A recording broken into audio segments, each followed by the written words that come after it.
Hello humans, I am the Black Cat and welcome to Movie Review Monday. Today, as we continue our Chucky marathon, we're going to have a look at Child's Play 2.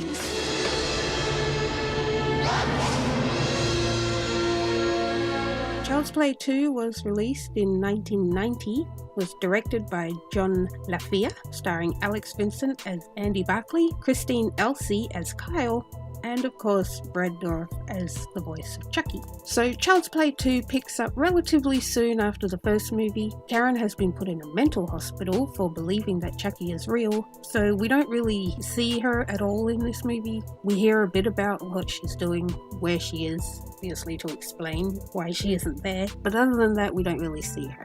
And Andy is placed in a home. As for Detective Mike, you have to have faith! There's no real mention of what happened to him or where he went, but the company that made the Good Guy dolls, Play Pal Toys, is concerned about backlash of the story, obviously, so they get Chucky and put him back together to try and work out what happened. Of course they don't find anything, but Chucky comes back to life and pretty much picks up where he left off. So the main premise of Child's Play 2 is pretty much the same as the first movie. Chucky wants to transfer his soul into Andy's body, but now Andy has been sent to a foster home. It's in the foster home that Andy meets Kyle, a teenage foster kid who becomes Andy's ally. Again, it's about the issue of no one believes Andy, but this time he's a lot more self-motivated. He knows he doesn't have anyone to back him up this time, unlike last time.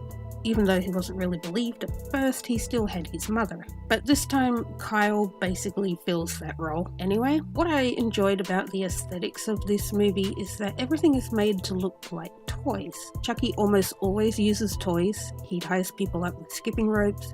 He uses a toy shovel to bury the other doll. And the foster house that Andy goes to has a lot of pinks and blues and has a kind of dollhouse look to it. Once they end up in the toy factory again, it all looks like toys. Obviously this can be excused because it's a toy factory, but even the worker's toolbox kind of looks like a toy toolbox. I almost expected him to pull out a toy hammer.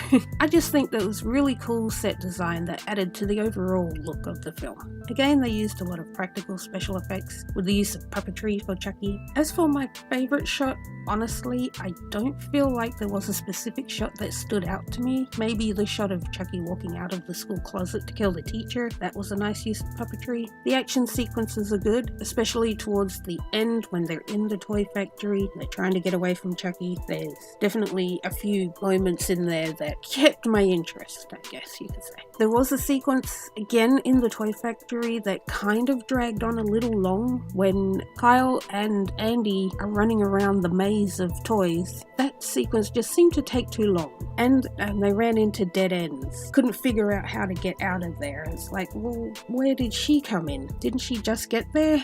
Surely she could just go back out the way she came. And then having to climb through the eye machine in order to get to an exit seemed a little contrived. Like, was that really necessary? Couldn't they just walk around the machine? The machine wouldn't be taking up the whole space that was there, surely. It just seemed they were trying to build tension when there wasn't any tension. I mean, Chucky is literally a doll. It wouldn't take that much to run away from him, surely. Anywho, so with this movie, although it does keep the story of Andy and Chucky moving forward, it doesn't really stand out as an amazing movie. It's not bad. It's not bad at all.